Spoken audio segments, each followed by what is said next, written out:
With the 17th overall pick in the 2025 MLB draft, the Chicago Cubs select an outfielder? Okay, interesting. They went on to select another outfielder and a pitcher in the first 3 rounds. Let's see what we can learn about this right now here on the Setup Man.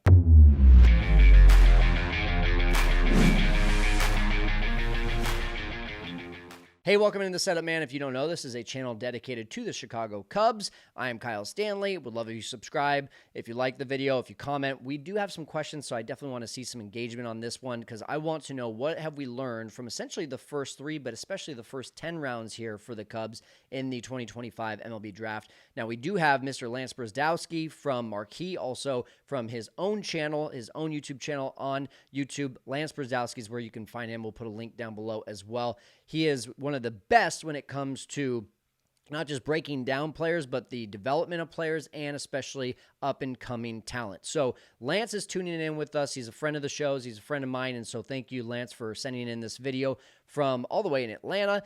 We will talk about that. We'll go to him here in a second, but let me just give you a few stats here about these players. So first of all, Cubs took Ethan Conrad as the number 1 overall for the Cubs, but 17th overall in the MLB draft. He's from Wake Forest. He's a left-handed outfielder from both the pitching or throwing and hitting side. All 5 tools, which if you don't know, a scouting report bases this off of a grade of 80, like PCA, I believe, was an 80 out of 80 when it came to defense, which you almost never see. But this guy was basically within the 50s, 50 to 55 in all of the tools. So pretty decent overall, well-rounded. Walked more than he struck out, which is interesting. And now he did have shoulder surgery, so just keep in mind that is something that you kind of wonder about, but also PCA had shoulder surgery as he was coming over from the Mets a few years back. So not a huge deal at the end of the day.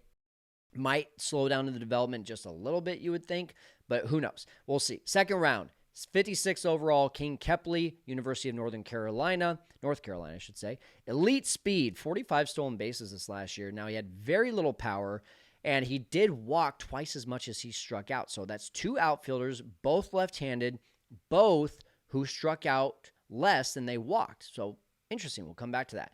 Third round, Dominic Reed, right-handed pitcher from Abilene Christian, 90th overall pick, 91 and 94 on the fastball. Best pitch is a changeup. Now, he throws the changeup, according to Jim Callis, just as much as the fastball, which is really interesting, but it led to a lot of strikeouts, 112 strikeouts in 88 and a third innings. And with that being said, let's hear from Lance on these 3 top picks. Ethan Condon, first rounder from the Cubs. He's an outfielder from Wake Forest. Very interesting name. His underlying data was fantastic. Does a really good job lifting the ball, hitting it hard in the air. His hard hit angles are fantastic. Projects to be, I think a plus bat from the offensive side. Whether it be hit and power, really nice combination there. He's going to drive good OBP. The Cubs have a theme, obviously, as you probably noticed, of picking strong college bats with good performance on the Cape. He is injured. He has a shoulder injury, which reminded our guy Jim Callis from MLB Pipeline of Chase DeLauder from the Guardians, who's dealt with some injuries in his career, but is still one of the top prospects in that system overall. So I think that was a great pick. I also think that he's a guy that's going to probably slot in number 2 or number 3 in the organization from a prospect ranking standpoint. So that gives you some viability and understanding of like how good he is as a hitter and how projectable he is. Second rounder, Kepley's interesting because he didn't really hit for a high average. He's kind of like an undersized bat.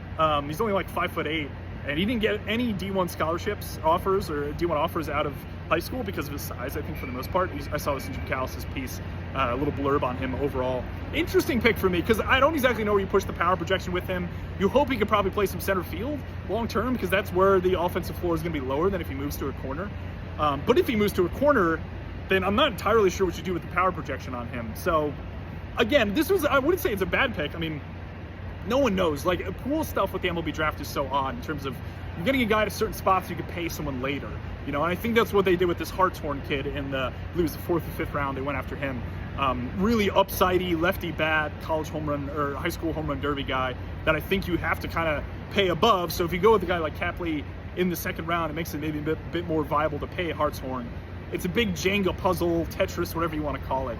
The arm they took in the 3rd round, Dominic Reed from Abilene Christian, is interesting. He's not like a big spin guy. I think he was sitting around like 92, 94. It's huge extension down the mound. But the key pitch here is this changeup, really strong offering. It vertically separates a lot from his fastball. I think it's a major league pitch, probably already. But there's some elements of his delivery and some things that he does that I'm fascinated to see where the Cubs approach him from a development standpoint, because he's going to need some kind of slider for righties in particular. I don't think he's going to throw 40%, 30% changeup right at the major league level. The comp there is tough because there aren't a lot of guys that throw a bunch of right changeups. You could go maybe with like Michael Lorenzen, Nick Martinez on the Reds is maybe a decent example of guys who throw a lot of that right changeup.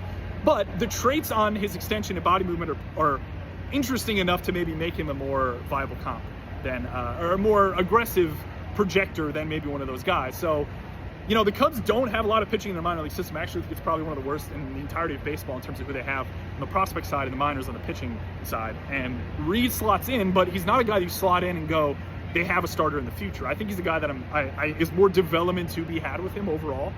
So interesting first couple rounds from the Cubs. Now, the Cubs went on in the next 7 rounds to get a right-handed pitcher, outfielder, left-handed pitcher, right-handed pitcher, left-handed pitcher, and a catcher. So their first 6 were all right-handed pitchers or outfielders. 4 outfielders, 2 right-handed pitchers. All right, couple things here. Questions. It kind of just it raises the eyebrow a little bit. First of all, it makes sense while the rest of baseball is getting shortstops. They even said that the Cubs took the first non-pitcher and non-shortstop in the draft when they got Ethan Conrad at number 17. So 16 before that were pitchers or shortstops. It makes sense. Third base, the Cubs are assuming that Matt Shaw is going to lock it down there for years to come. If he doesn't, you've got guys like Jefferson Rojas who are moving up semi-quickly. You've got guys like potentially Jonathan Long, but maybe they go out and they get a third baseman. Maybe even at the trade deadline here, they get Eugenio Suarez and he's a third baseman and they sign him and now he's there for a few years to come.